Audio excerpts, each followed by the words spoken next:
Vidéo. Mohamed Aïssaoui, du Figaro littéraire, délivre a eu carte blanche dans le plein de culture de François Aubel et Athénaïs Calais pour délivrer ses choix de ce début d'année 2018. Il explique sur le plateau pourquoi il recommande de lire Les Loyautés. Je voulais leur dire mon amour est Tristan. Le plein de culture a proposé une carte blanche à Mohamed Aïssaoui, journaliste du Figaro littéraire, pour qu'il vienne délivrer ses conseils. Lecture en cette rentrée de janvier 2018, marquée par de nouveaux livres, dont ceux d'An, Frédéric Beigbeder, de Jean Rollin, Pierre Lemaître ou de Régis Geoffrey. Lire aussi moi, premier roman 2018, 8 auteurs à découvrir. Mon premier choix se porte sur Les Loyautés, de Delphine de Vigan, commence Mohamed Aïssaoui, en précisant la diversité qui existe à travers les 580 romans de cette rentrée littéraire.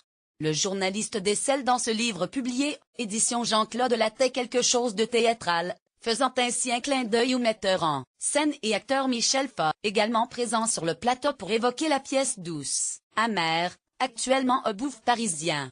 Les chapitres sont coiffés d'un prénom et la romancière entre dans la peau ou dans la tête de son personnage, explique-t-il.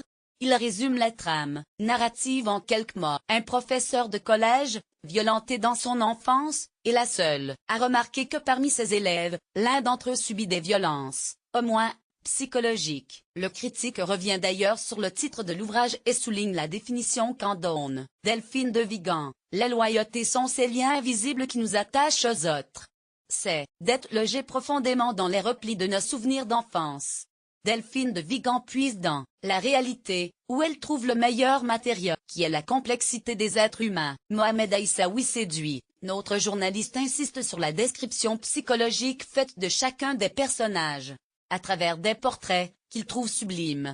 Delphine de Vigan puise dans la réalité, où elle trouve le meilleur matériau, qui est la complexité des êtres humains, relate Mohamed Aïssaoui, en faisant également référence aux Heures souterraines, un roman de l'écrivain sur le thème du harcèlement moral, qui a été adapté au théâtre par Anne Loiret.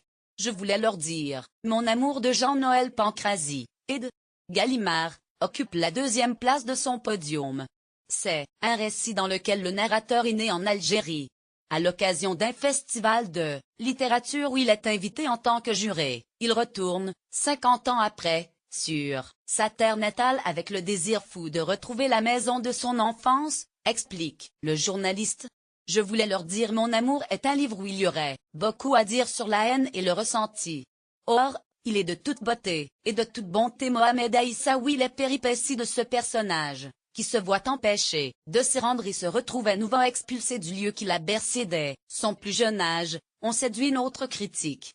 C'est un livre où il y aurait beaucoup à dire sur la haine et le ressenti. Or, il est de toute beauté, et de toute bonté. C'est un livre très proustien avec des phrases très longues, comme « si chacune d'elles était si importante, qu'en enlever une seule pourrait faire trembler l'édifice tout entier », conclut-il en résumant ainsi l'écriture de Jean-Noël Pancrazy. Clarence Boulet, la découverte de cette année, chaque rentrée fait l'objet de découvertes, explique enfin Mohamed Aïssaoui en faisant référence à l'un des ouvrages qu'il a choisi pour compléter son palmarès. Il s'agit de Tristan de Clarence Boulet, aux éditions Sabine Ouespiessé, qui a transporté notre journaliste. Je l'ai feuilleté et je n'ai pas pu m'arrêter. Tristan fait référence à une île, Tristan d'Acunha, qui se situe dans l'Atlantique Sud. Il faut compter 7 jours de bateau pour pouvoir l'accoster, explique le critique littéraire avant de soulever. L'histoire s'apparente à une histoire vraie puisque l'auteur a fait cette expédition. Il s'agit d'un huis clos avec 12 personnages. Mais c'est aussi une description magnifique dans la tradition du roman insulaire, qui illustre la complexité des relations humaines et des êtres humains, note Mohamed Aïssaoui. Avant de conclure, c'est une très belle découverte. Je pense qu'elle en écrira d'autres. Michel Faux, qui a confié ne pas lire trop de romans, a semblé pourtant séduit par les conflits intérieurs des personnages de Delphine Vigan, prix Renaudot en 2015 pour D'après une histoire vraie.